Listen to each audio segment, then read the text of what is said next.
And what's so tricky about the lenses and uh, the programs are they are unconscious. They happen below our awareness over and over, and we identify with them.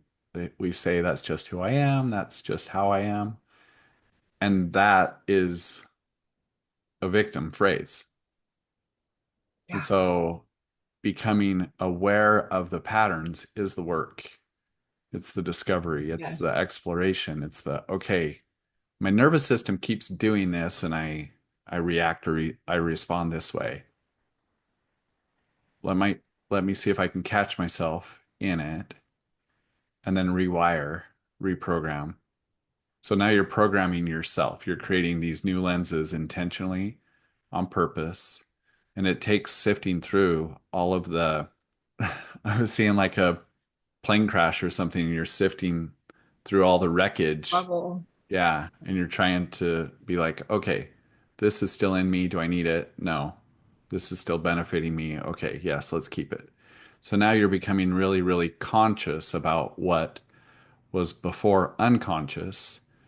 And because I can feel there's a lot of blame inside of me still, that it's like, well, but they did that and they did that, and what about that? And so like sifting through the program of needing somebody to take accountability. Like that's a program. Yeah. And why not have it be me that takes accountability for me? And then what is the saying? The best revenge is living a beautiful life or something like that. Welcome to Unbinding. We're Josh and Wendy, two fellow travelers on this journey of waking up out of our religious paradigm. We're navigating religious trauma and healing our spiritual wounds. So if you're not yet feeling free, well, come join us in learning how to just be.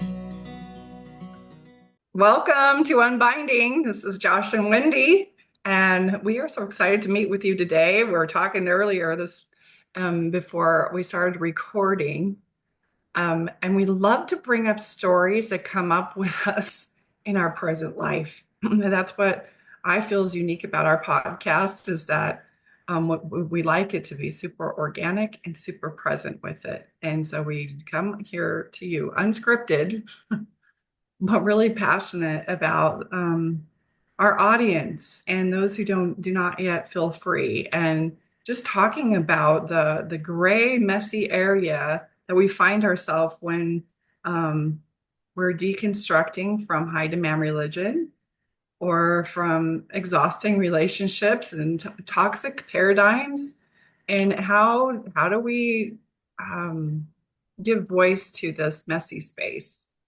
And so today we were talking about lenses and the way in which we see the world. Um, what first comes to mind with you, Josh, as we talk about this? I know we've talked about some of it already. Darn it, we didn't have Yeah. a recorder on. Yeah, it's well,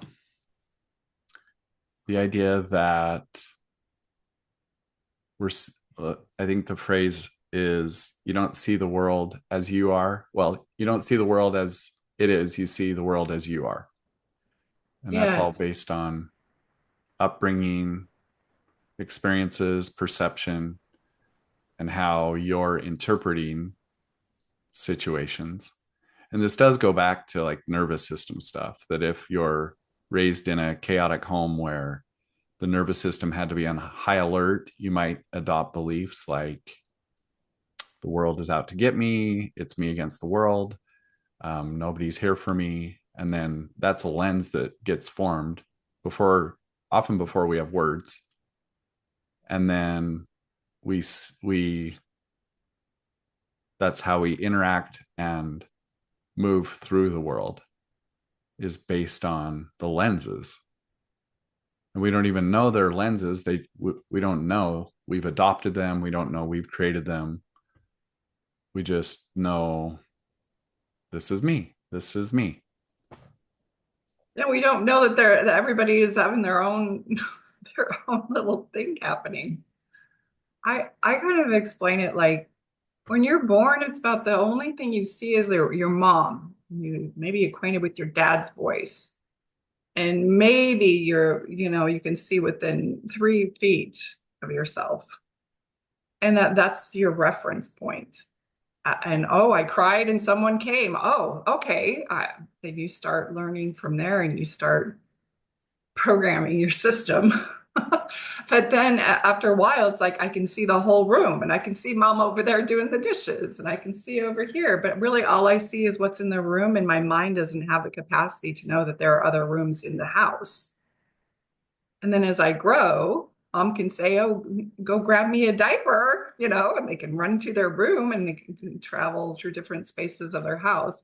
But as a child grows, then they also realize, oh, this is our home and it has, 7 rooms or whatever.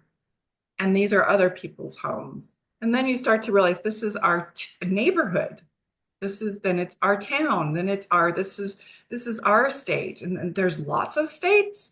Oh my goodness, there's different countries. And we live on this big blue planet, and still in our mind, because we can't see it from a distance, it's hard for our mind to grasp the idea that there are billions of other people on this planet, all having their own different experience. And we're all like in this personal, private, curated simulation specifically for us and for our soul's learning and growth. At least that's my belief system now.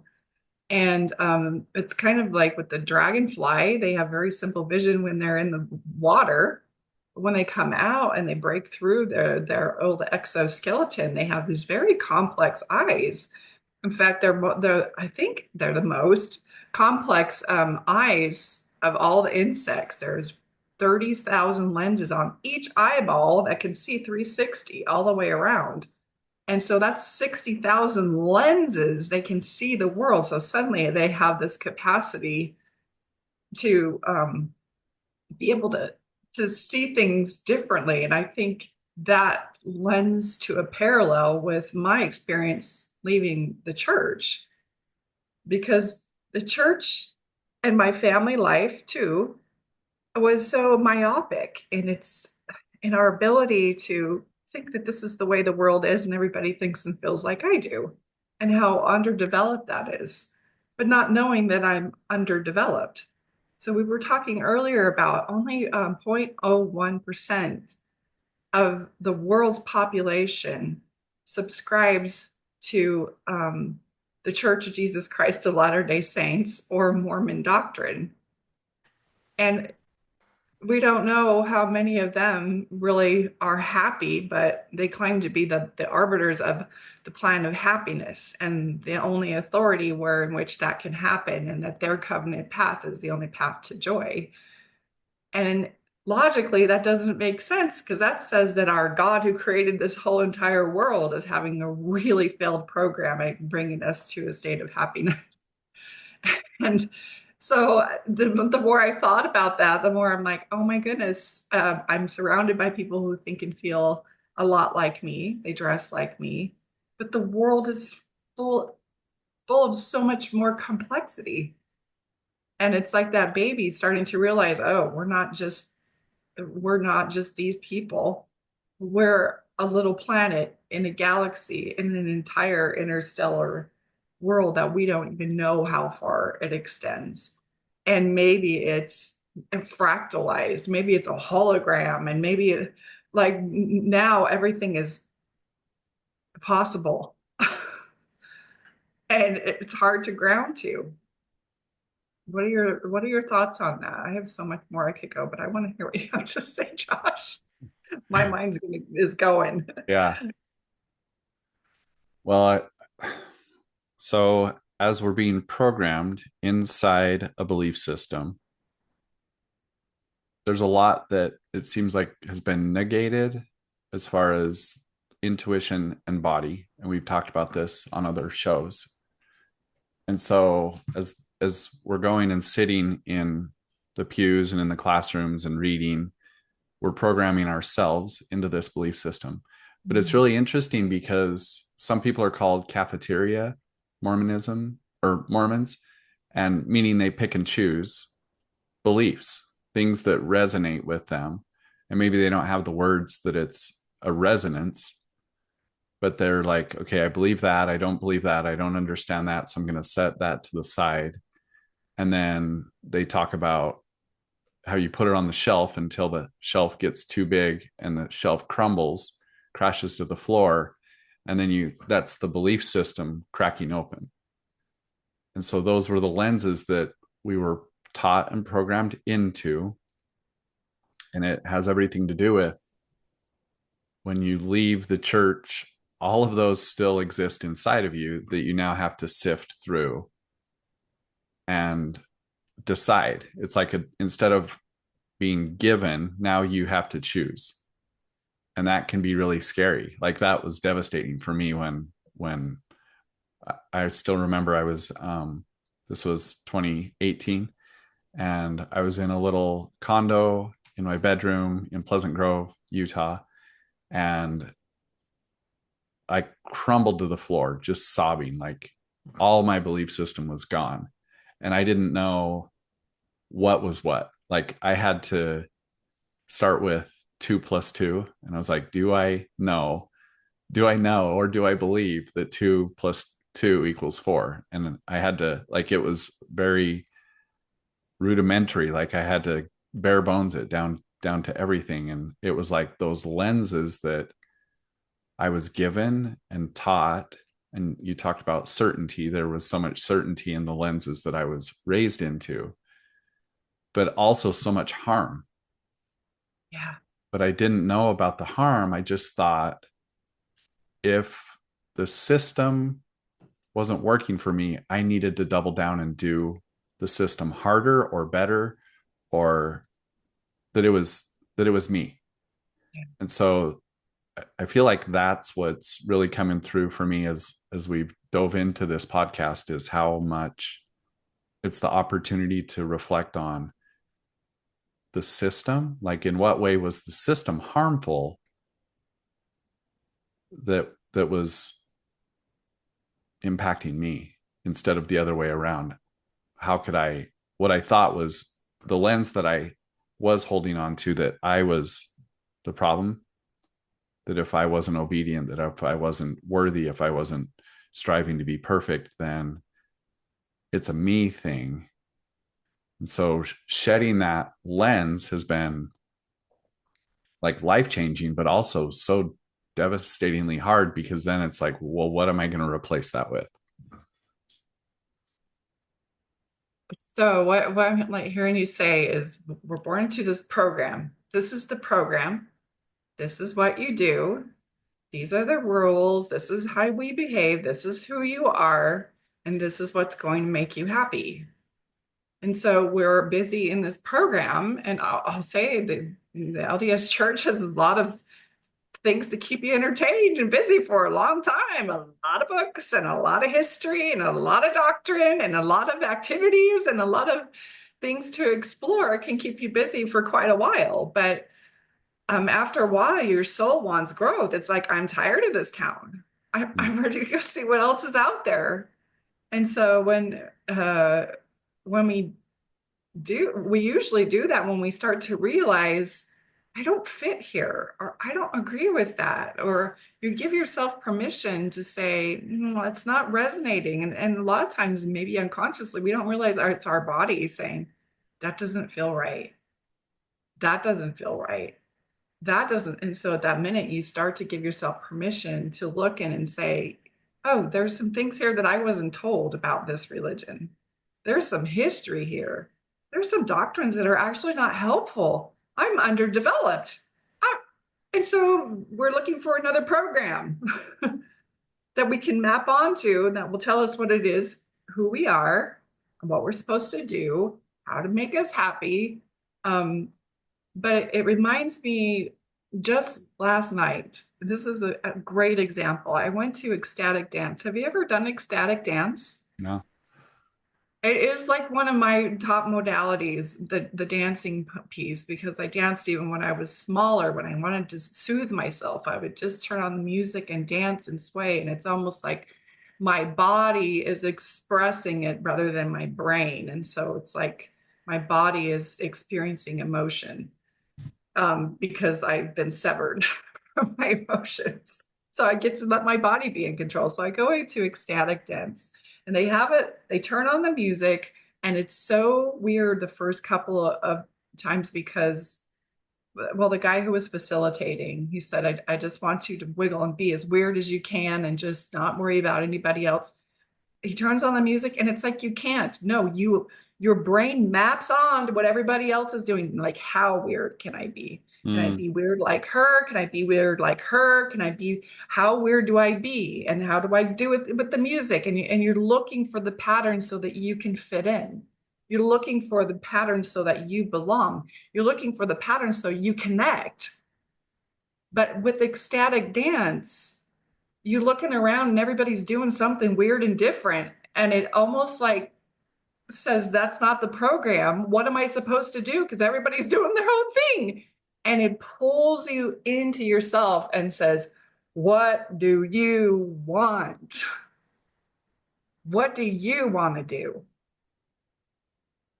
What wants to be expressed through you? mm, And it's almost like you finally tune into yourself and stop worrying about everybody else, and you start feeling the music and you start listening to your body and you start coming up with your own adventure. And sometimes you interact with other people and sometimes you don't. It's all a silent experience. So it's really about coming into your body, not communicating another way, and learning how to do that while you're interacting with other people.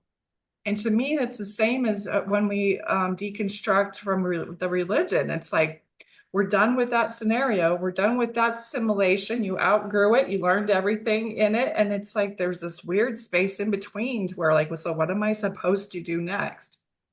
And it's an awkward uh, gap where we're learning to tune in and literally ask ourselves, what do you want? You can have anything. You can be anything. You can do anything. Like, what does your heart want? And unfortunately, your brain and your nervous system just wants safety, security, certainty, belonging, and connection. But there's another side of you that wants exploration and adventure. And it's curious and it wants wonder and it wants challenge and it wants, and so it's just this magical place of going, I don't know who I am. I don't know what I'm doing, but I like that. mm. That resonates with me. Don't like that. Don't like, and coming from a place of choosing within rather than trying to map on and fit into the program. Yeah, when I was leaving, I was searching for the one way, like the one truth. It was like I left the one truth, what I thought was the one truth, and then the program that there is a one truth was still running in me. Yes. So I was like scanning, I was researching, listening, like podcasts and books. And I was like, where's the one truth? I was looking for the one way. Mm. What you're suggesting is there's no one way and that it's all individual based on what's inside. Yeah. What excites me? What lights me up? What activates energy inside of me? What sparks my curiosity? And how is my body reacting and responding? It's almost like you're curious about your experience rather than trying to fit it in a box so that you can be acceptable and get back to God so you aren't burned in hell. Mm, Like, that is such an ancient, primitive program. And I can see like the threads and patterns of control and dominance and manipulation, and how dangerous it is to allow humans to step into their sovereignty because they're not controllable. They become intuitive and they start to be messier. We are a lot more messier, but if we allow ourselves to do no harm, but to yet also express ourselves, we will naturally and organically gravitate to the things that light us up. And each one of us has such a unique gifts, unique interests. I mean, right now, my mind is not mapped on to improving the rocket fuel to get our spaceships to Mars so that we can start populating Mars. That's not in my wheelhouse, but it is in somebody's. Mm-hmm. It is in somebody's. Somebody's learning how to graft a plant to make some hybrid seed for consumption that will provide some nutrient that is really going to um, activate new cells within the body and rejuvenate and heal. And not in my wheelhouse. It's not in my curiosity. Learning how to understand the brain, learning how to get people to bypass their fears, to give themselves permission to access their desires. My brain is all on top of that. Mm. Learning how to assist people and inspiring them into their unique mission lights me up. Is it dance? Is it drumming? Is it how do we get into our unique groove? That excites me. I'll study that all day long. So you've shed lenses and then tapped into more of your heart, would you say, to discover that? I think so. This is what I did just a class this week. And what came up is a play. Playing is when like we're skipping or we're dancing or we're hiking or we're in clay or we're with a paintbrush or we're dancing, listening to the music, or poetry is flowing out of us, or we're dressing up, or we're just making some fancy food. We're in this space of play and curiosity. And it's like we open up and activate dormant parts of ourselves, especially as adults. We open up those dormant parts of ourselves that just activate something that we shut down a long time ago. And the most inspiring people to me, who are people my age who are just starting something that might feel a little bit new, or they're resurrecting something in childhood that wants to be expressed. And it's when we learn the foundation of those different modalities, and then we explore them and explode them into spaces that have never been touched before. It's like a Da Vinci who has this art teacher, and then he takes it so much further. Mm. And so once we learn those foundational things, I think what that would be the perfect education system, is to let children play and explore, watch their gifts emerge, and watch how they naturally gravitate towards interests that light them up, and then give them a mentor to help them expand that. And it might shift, a year later they're into playing the saxophone, and the next year they're into wanting to work with cars or whatever, but letting them explore until they find that thing that sparks them, and then creating an environment to foster um, those interests. But instead, we put our kids in a school that teach them how to fit in this society, and how to function in institutions and factories and in systems, um, rather than to keep those sparks alive. And you can tell the difference between somebody who's followed that spark and who is magnified and brought that gift to its edges, and somebody who's fallen into the system that is working and slaving for someone else's dream. It's like there's a haze or a hypnosis that their mind can't see any other way than to work and work and work and work just so I can have enough food and shelter. And I believe we're really at this space in our evolution right now where it's starting to bifurcate, where you're going to see people that say, I'm not doing this program over here anymore. I want to live.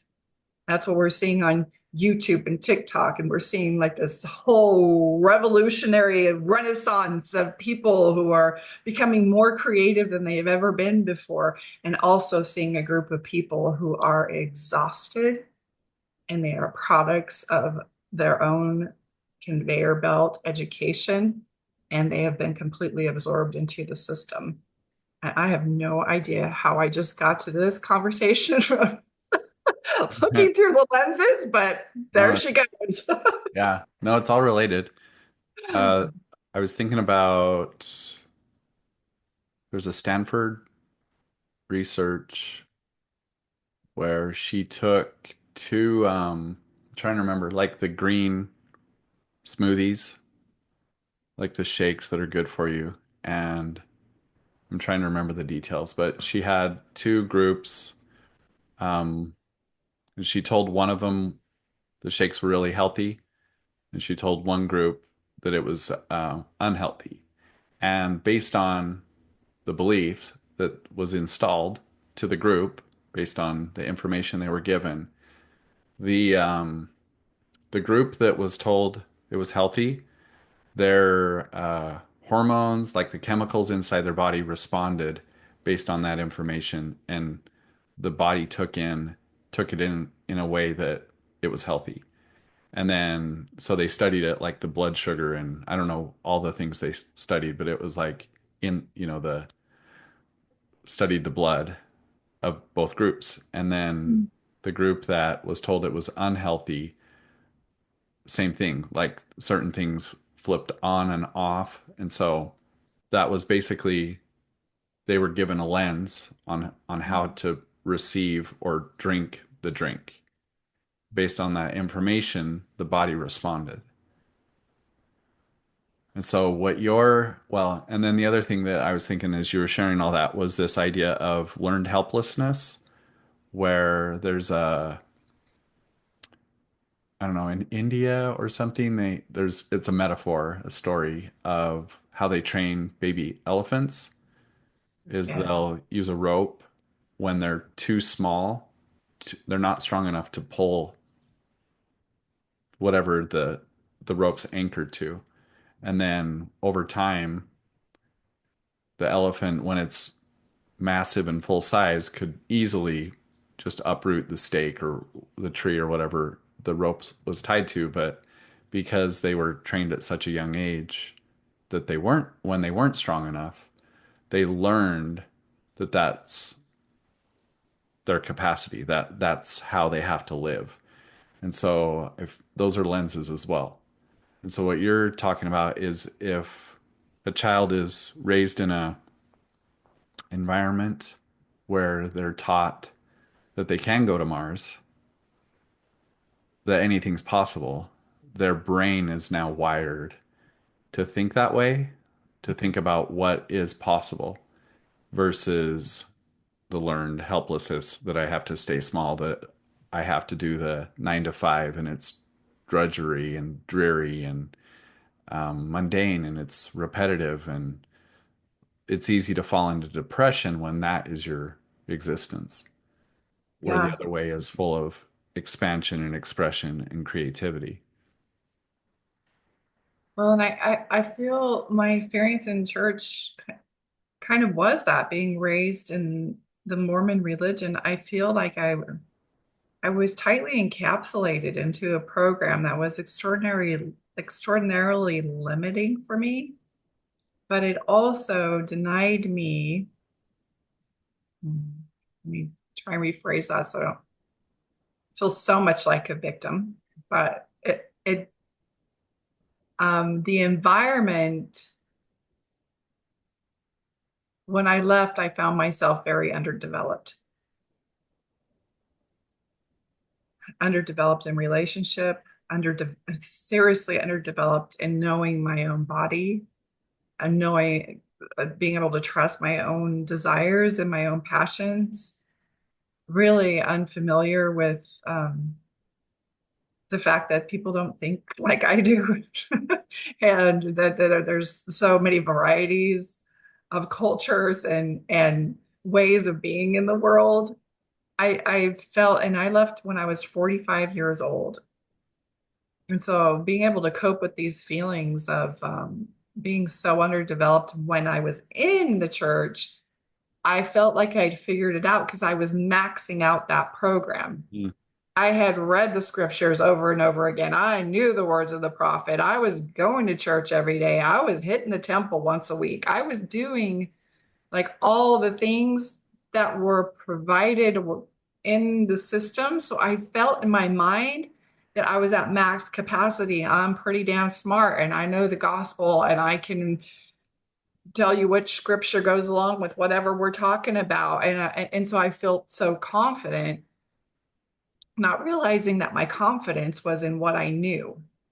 mm, And when I left, that confidence collapsed. I'm like, I don't know anything. I don't know who I am.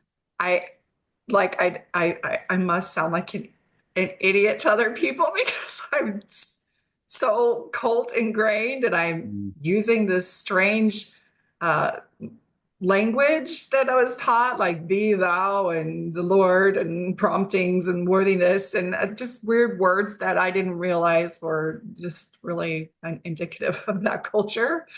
And I didn't understand who I was. And so I realized that I I don't know that that was a learned. I think that's what you're talking about with the learned helplessness and that confusion about okay, where do I fit now? There's something else coming up there, but it's slipped my mind. It's going to come up. well, so I think if you've been given the map that you're here to obey, and based on your obedience, you get things in the afterlife. That's a belief system that you subscribe to, and then you like that's where you were maxing it out. You were like max obedience. You were like, I'm doing it. Like, check me out. And then how tiresome that can feel because it's a program and it's all based on you learn it so young, most people, that it's just what you do. And so it's interesting because when uh, this was maybe 6 months ago, I was using ChatGPT to kind of help me pull way back and I was asking it questions like if I'm a human here with no affiliation to any religious beliefs and I'm just doing the human thing, what are my objectives? What are my values? And it was like, well, you'd really want to have security and safety. You'd want a nice house. You'd be focused on things, maybe vacations, creating memories with your family. Like these are all good things, right? And so that would be a map that I've now chosen or subscribed to, or maybe it was given to me based on my upbringing. And then I was like, okay, what if I subscribe to the belief that I'm a soul here? So I'm now a spiritual being having a human experience. And how would that shift my map? And it was talking about things that I would value would be connecting to my heart, to my intuition, be guided from within. I'd be a lot more connected to the planet. I would care more about the resources, how we're impacting the planet, and it would have everything to do with expansion of the soul versus just not just versus going having this human experience of living and then how do you marry the two because we're both well my belief system is we're both and then but if somebody doesn't subscribe to my belief system and I try to force that on them or assume that everyone's has my lens, that's where we get in trouble. I have to learn to just adopt my lens, hold it loosely because it's shifting and changing, and not assume that I need to sell my belief system because that's what we were taught in Mormonism, that we became salespeople for the gospel, and that Yeah. my truth has to be everyone's or they're all doomed. Like Yeah. that's a so how do I recognize that that's a lens, a pattern inside of me and set that aside and just be able to allow everyone to do their thing and then live my life according to the belief system that feels most true to me Yeah. currently. So to exactly what you're saying in the ecstatic dance event that I had last night, he had us repeat this thing to see how it feels in our body. And what he had us repeat is freedom is giving other people the freedom to have their own experience and not trying to control it, not trying to manipulate it, not trying to get them to agree with our own experience, but literally our own internal freedom is giving others the freedom to have their own experience. And I'm like a big fan of the acronym for love. Let others voluntarily evolve Mm, and to not feel like they have to do it our pathway or they're doing it wrong. hmm. The other one is not all who wander are lost. What looks like wandering to one person is really the clarity on the path for another person. Yeah, I just thought about how we in America think, because it's not just religion, right? It can be Yeah, American, like that we're the best country in the world, that everyone needs to model our way. And then if you go to other countries and they're living a simple life and they don't even have technology, we think they're primitive or they're somehow less than, but yeah, they don't have the mental health issues and the pain, the depression and the suicide. And so I think we're not just dealing with it from a Mormon perspective, but also from a America. Like it's baked into the culture here too. yeah, yeah, I would agree. I would completely agree. So the big question is like, what are my limitations? What is the lens that I'm currently seeing life through? What programs are still running in me that are creating this small view of what's possible? Mm, And that's the one it came back to me. And that is my confidence in church was in what I knew. I felt so confident. I felt so secure. I felt so um like I just knew what this world was. I know what I'm supposed to do and I know how I'm supposed to behave and I know I'm supposed to act. And when I left, that confidence collapsed because I my confidence is was in what I knew. And now what I'm learning to gain confidence in is in who I am. And it's different in that I'm confident that I can chart my own course. I'm confident that I can overcome challenges. I'm confident that I can sift between what's not going to work for me and what will work for me. I'm confident that I get to be the sovereign authority in my own life. And it's taken a while to build that confidence. And it's still something that's emerging in me. But it sure is talk about smashing your confidence real fast and leaving the church. It's like I don't know anything. And now the world is like, now we get to play with you. mm, That moment you realize you don't know anything is like anything is possible. mm, And I like that feeling more now than I like the feeling of certainty that the mm. church offered me. But that's just me. Was it always the case for you, or did that evolve? Um, After leaving the church, yeah, the confidence definitely took a hit.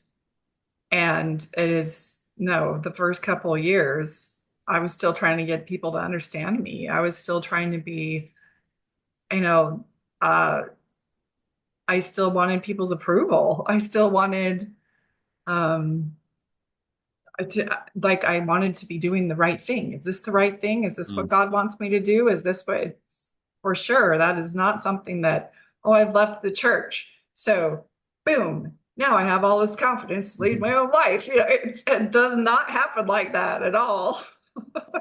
So I love how you're bringing in the concept of sovereignty and how I'd love to speak to the drama triangle with, so there's the victim, there's the rescuer, and there's the perpetrator inside the triangle.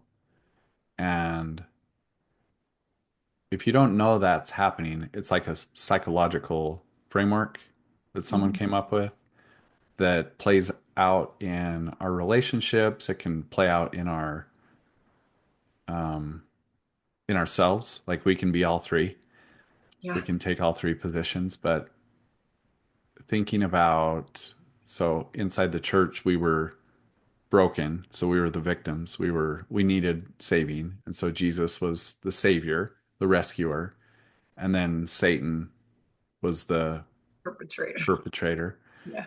And so really understanding that dynamic, that when you're raised and programmed and conditioned week after week or reading the scriptures, and how just ingrained that framework psychologically lives inside your map, your lenses, and then leaving the church, that still lives in us in so many ways. And it's tricky. And I saw that you caught yourself uh, a few moments ago where you were catching the phrasing, like the how we speak, we can put ourselves into the role of the victim, and then how do you break out of that and be in an empowered space? So what do you want to share about any of that?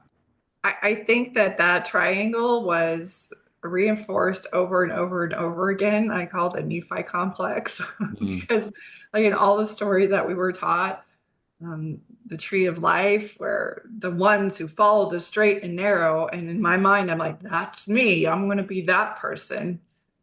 I want to be like Nephi and courageous and righteous. I want to be like Moroni, the flag of liberty. And I want to be like Jesus. And I want to be like Job. And I want to be like Abraham. And I want to be, that's me. My ego is like, I'm good. I'm the good one. mm, Right. And I'm the strong one. And when I left, it was collapsing a lot of those triangles that that I was that I needed to be any of those. It's still a challenge. I'll find myself locked into some triangle and go, oh.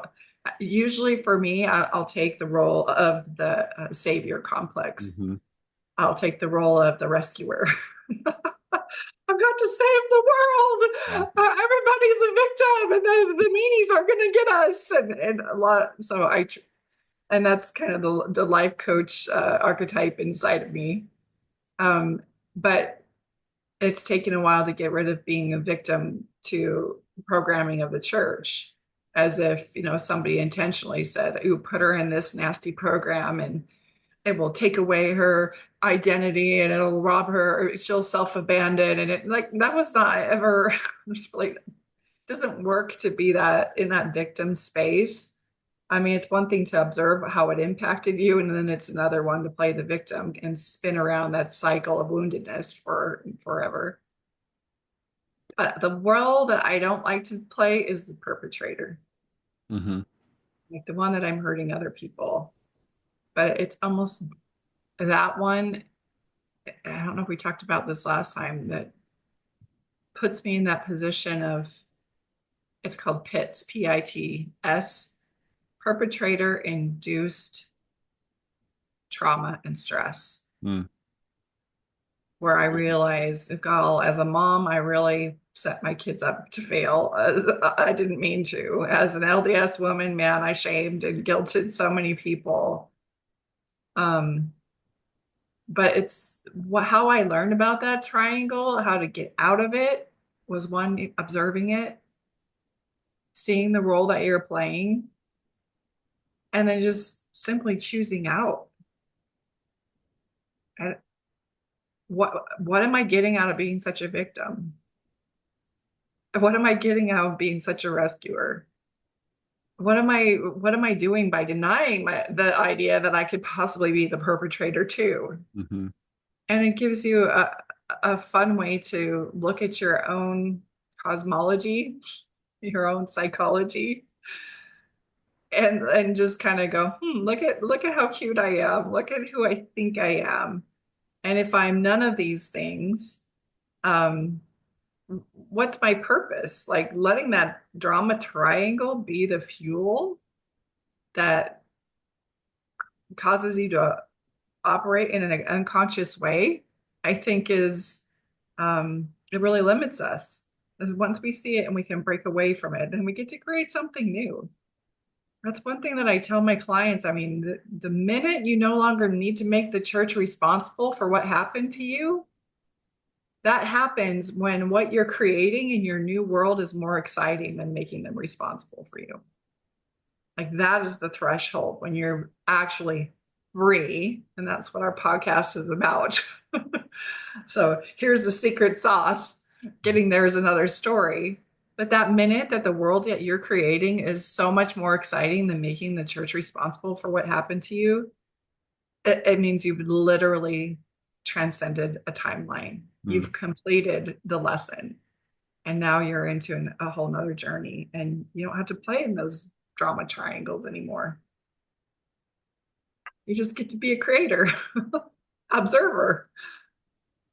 So, as we're creating a podcast talking about the church and about the harm, how do we hold it from a place of not blaming and not where we're the victims, but also honoring the harm that was done and witnessing that so that healing can take place? For me, is taking full ownership of your life. And instead of playing the victim, instead of trying to rescue anybody, you just look at it and say, what is it I wanted to learn?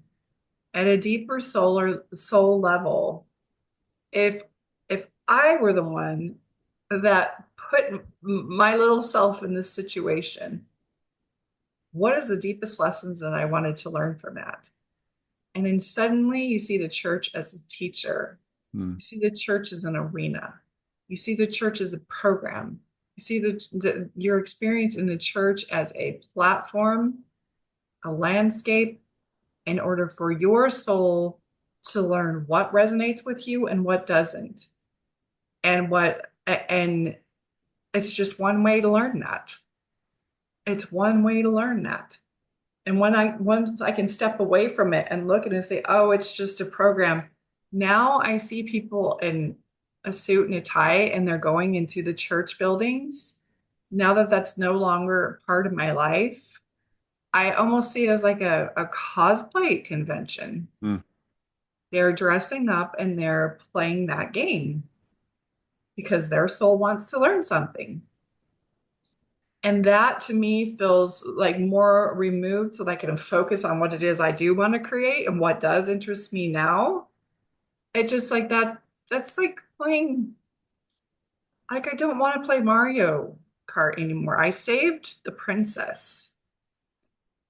The thought of jumping up one more time to get another coin sounds absolutely boring to me. Right? Like I've played all the characters, I've maxed the game out, and it no longer stimulates my growth anymore. I don't need to say, Mario as he's too short, and it really made me feel like a failure when I couldn't get the burping Bertha dragon person dead, and I felt so hurt when I only get 3 lives. Other games get like 5 and 6 lives.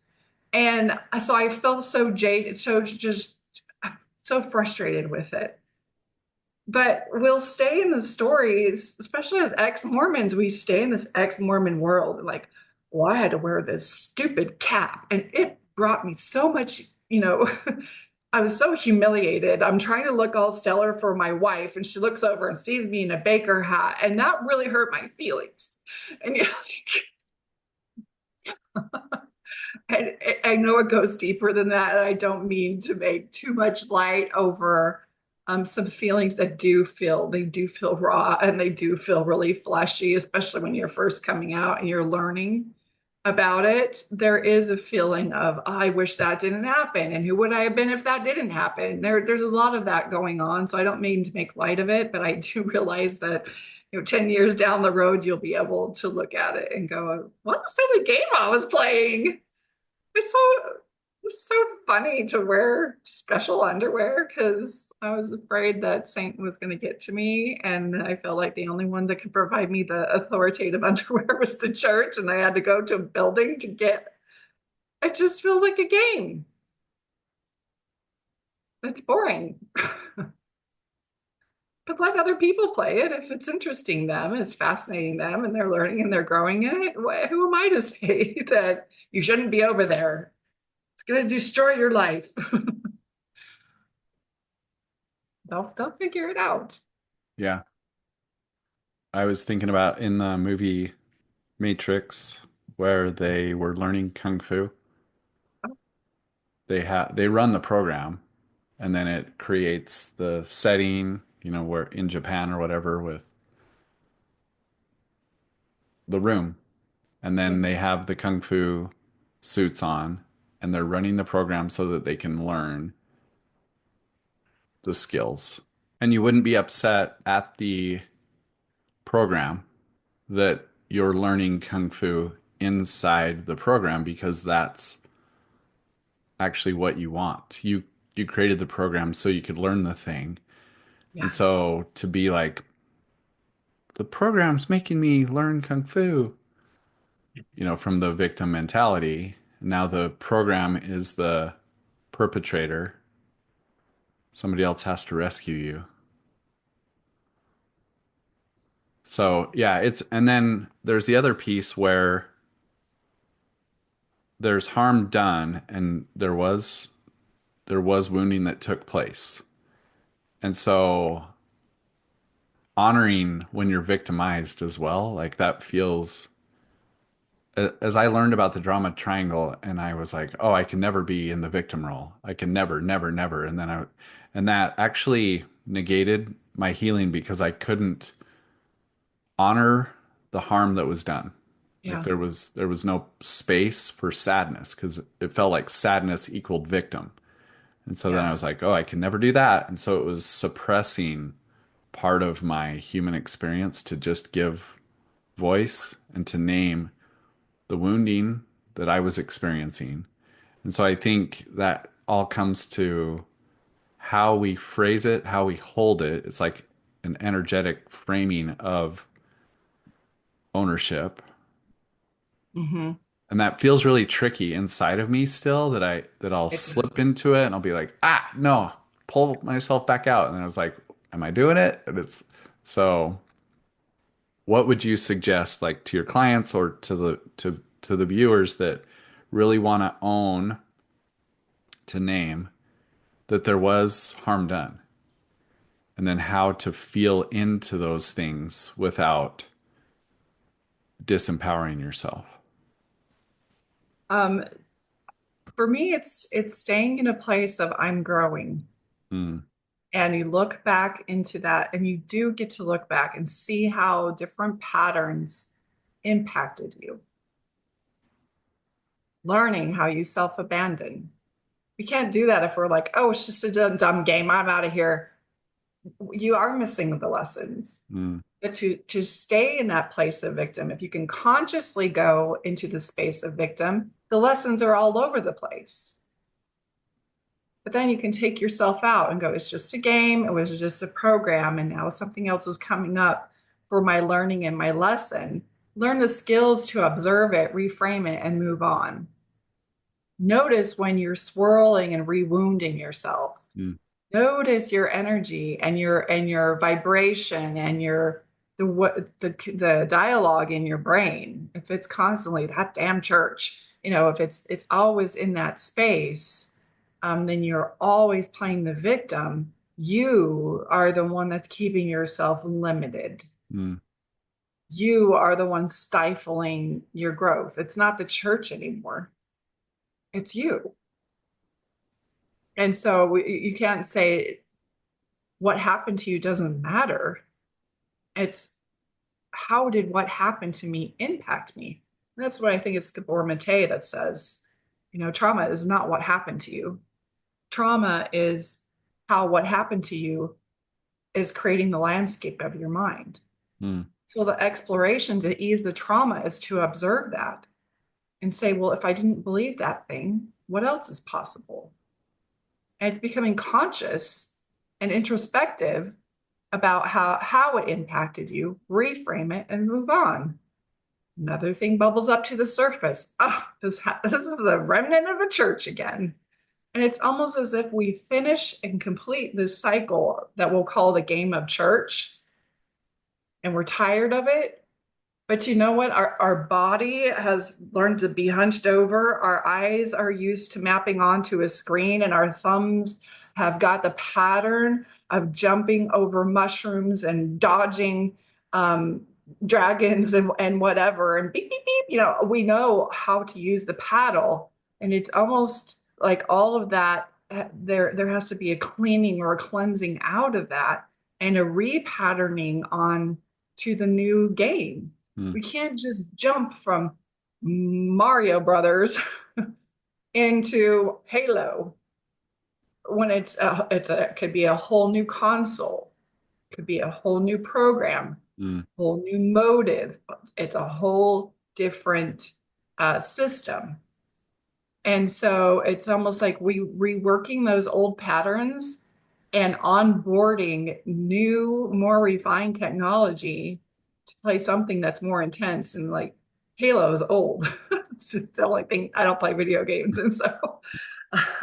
And so that's like the only thing I could come up with. But I do know that the video games they have now, like my son-in-law has the goggles and he is always in some virtual world. And he had me playing paddleball against the wall the other day, and I was pretty serious about it. And so to me, there is like a clearing out of the old program, like you would a computer. You're cleansing the cache, and you're like, I don't want anything that was on that computer. I'm ready to play an entirely new game. mm, And so it is honoring what's happened to you.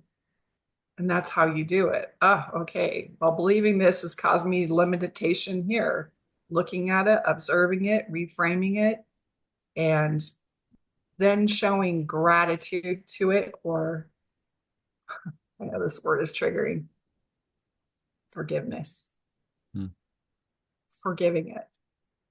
Not because it was okay what happened to you, not because you're going to allow it to ever happen again, not because the perpetrators or whoever it was that harmed you should go scot-free. That's not what forgiveness is about. Forgiveness is about this event no longer informs me about who I am and how I'm going to feel. It's been forgiven. It goes in the archives. mm. It goes into the old program. I don't play that game anymore. And sometimes you can pull it up and go, remember when we played Mario Brothers? Oh my God, what was that guy's name? Luigi or something? It's the same as like people will sing hymns and I'm like, dun dun dun dun dun dun dun dun dun dun. And you're like, wow. I remember that old song and it doesn't bother me anymore. It just brings up memories. Oh, And it takes a while for that cleansing process to happen. that was really good. Your I metaphor was really really good because I could see that I'm trying to use the jump like the AB on the Nintendo controller to try to play Halo, and I'm just trying to jump straight up and It's like, no, that's not how you play. It's a different Yeah, game. You're getting eaten by the aliens or the zombies or whatever. Zombie aliens. yeah. I can't even imagine the difference. I've never played Halo. Mm, Um, but I did play a lot of Mario Brothers when my kids were younger. Donkey Kong, all of that, and it kept me fascinated. mm. I played until 2 in the morning with one of my kids or my sister. My sister would come over. We're in my 20s. We're playing video games while my kids are sleeping in the other room. But to pull that up now, it's like, oh, there's no way you could get me to spend hours and hours playing that game. No way. It's just boring now. And same with church. There's no way I'm going to dress up for 2 hours and listen to people bear their testimonies and pass the sacrament. And I, I am certainly not going to go to the temple, listen to that movie over and over again while I'm wearing a ridiculous costume and try to make me think like it's helping me evolve spiritually and that it's connecting me to God. Like that does not even make a bit of sense to me anymore. So I love all of that. So it takes the awareness. And what's so tricky about the lenses and uh, the programs are they are unconscious. They happen below our awareness over and over. And we identify with them. We say, that's just who I am. That's just how I am. And that is a victim phrase. And Yeah. so becoming aware of the patterns is the work. It's the discovery, it's the Yes. exploration, it's the, okay, my nervous system keeps doing this and I react or I respond this way. Let my let me see if I can catch myself in it and then rewire, reprogram. So now you're programming yourself. You're creating these new lenses intentionally on purpose. And it takes sifting through all of the I was seeing like a plane crash or something, and you're sifting through all the wreckage. Level. Yeah. And you're trying to be like, okay, this is still in me. Do I need it? No. This is still benefiting me. Okay, yes, let's keep it. So now you're becoming really, really conscious about what was before unconscious. And because I can feel there's a lot of blame inside of me still, that it's like, well, but they did that and they did that and what about that? And so like sifting through the program of needing somebody to take accountability, like that's a program. Yeah. And why not have it be me that takes accountability for me?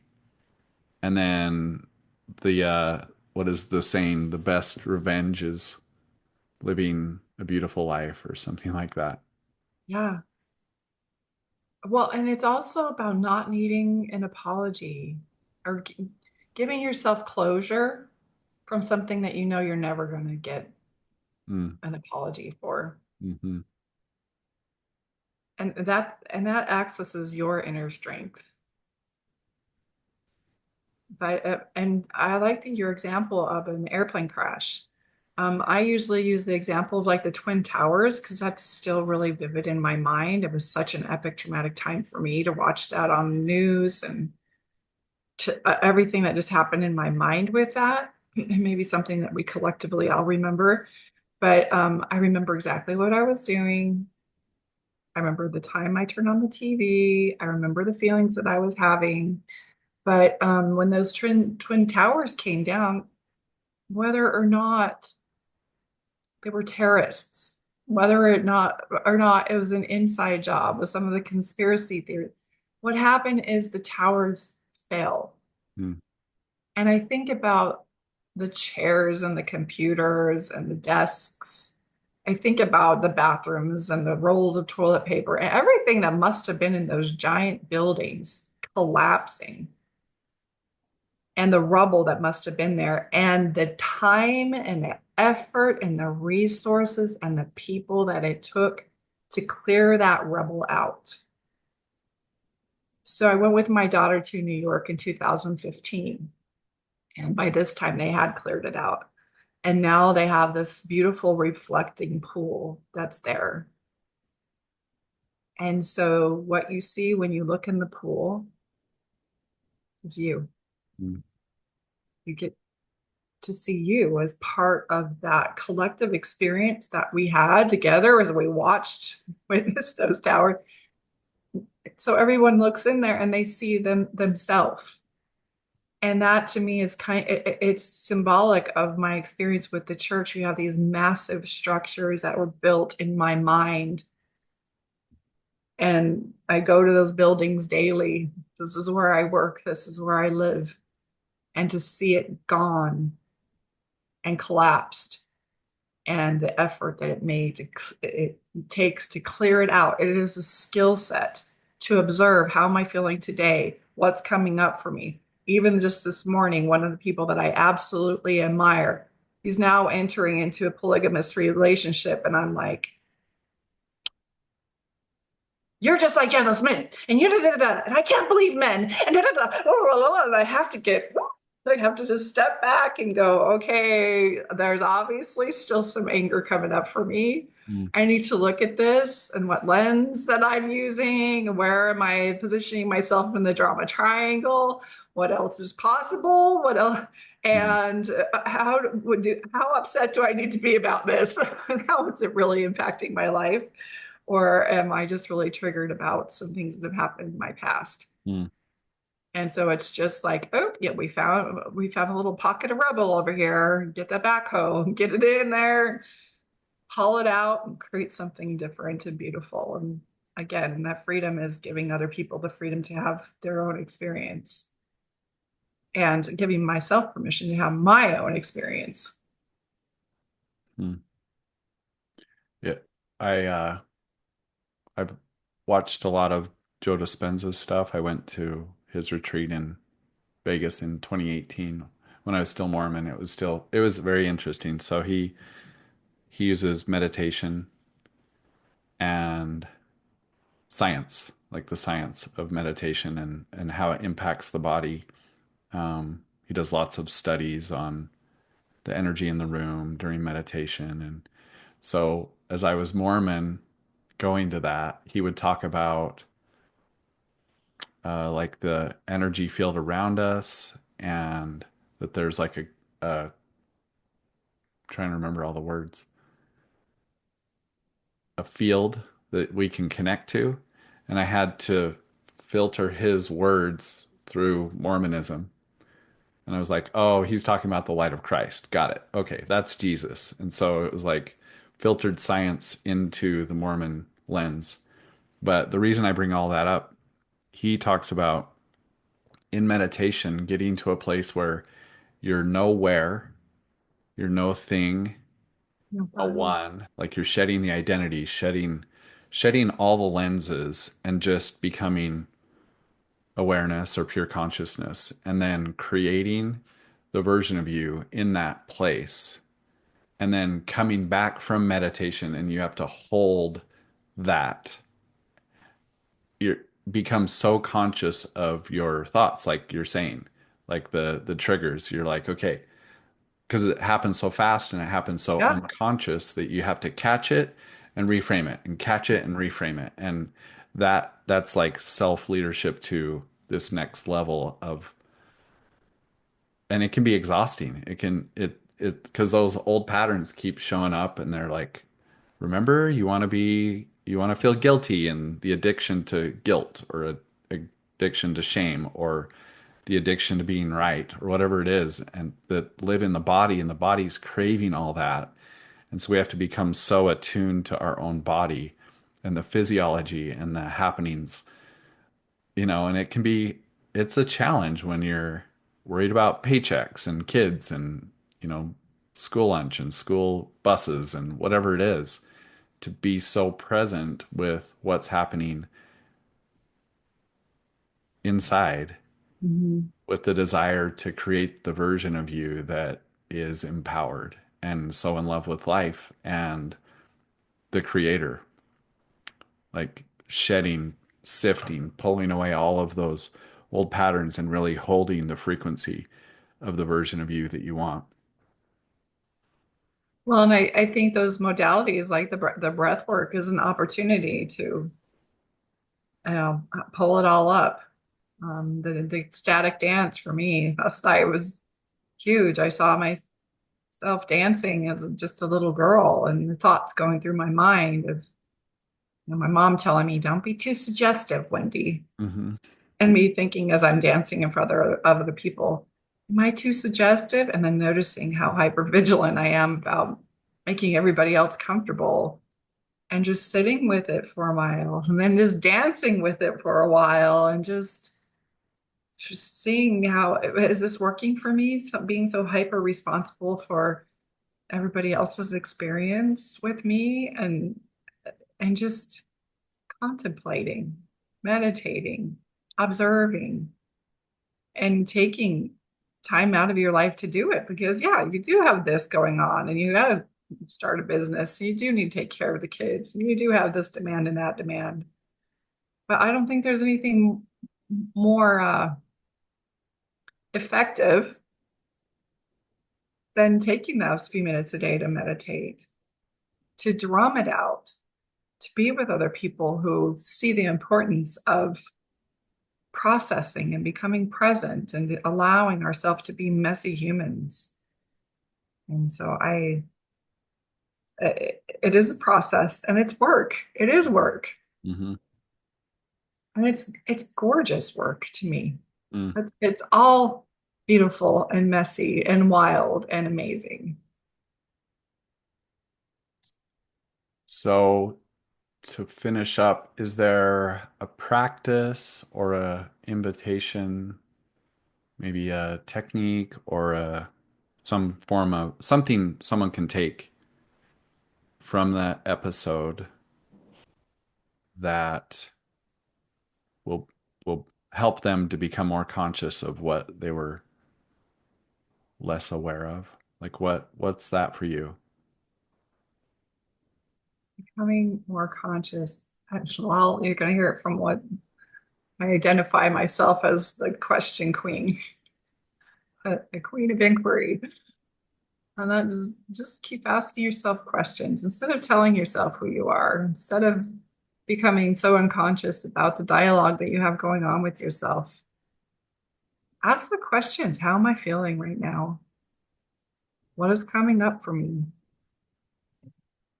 And talk and take a moment to just talk about it with yourself, to write it down, and once you understand drama triangle, once you understand, games and projection, and you understand a lot of these terms and that we use to navigate our own mind, just sit with the earth and just ask questions and start tuning into your body and get connected, um, in a way that feels like it honors you. Maybe breath work doesn't work for you. Maybe you need to do a float tank.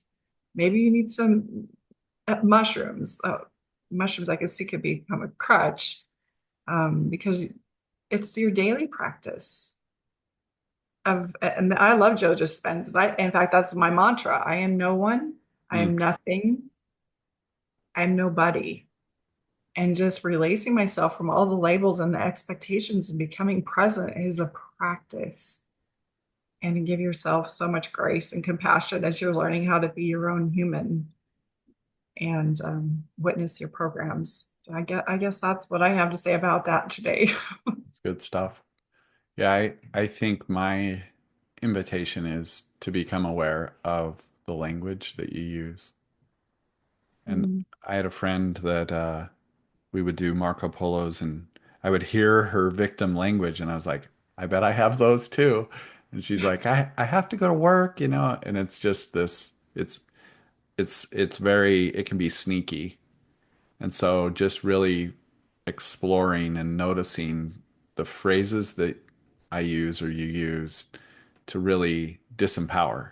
Are there ways like getting rid of should or can't or need to, or and instead replacing it with choose, like that? There's so much potency in that word.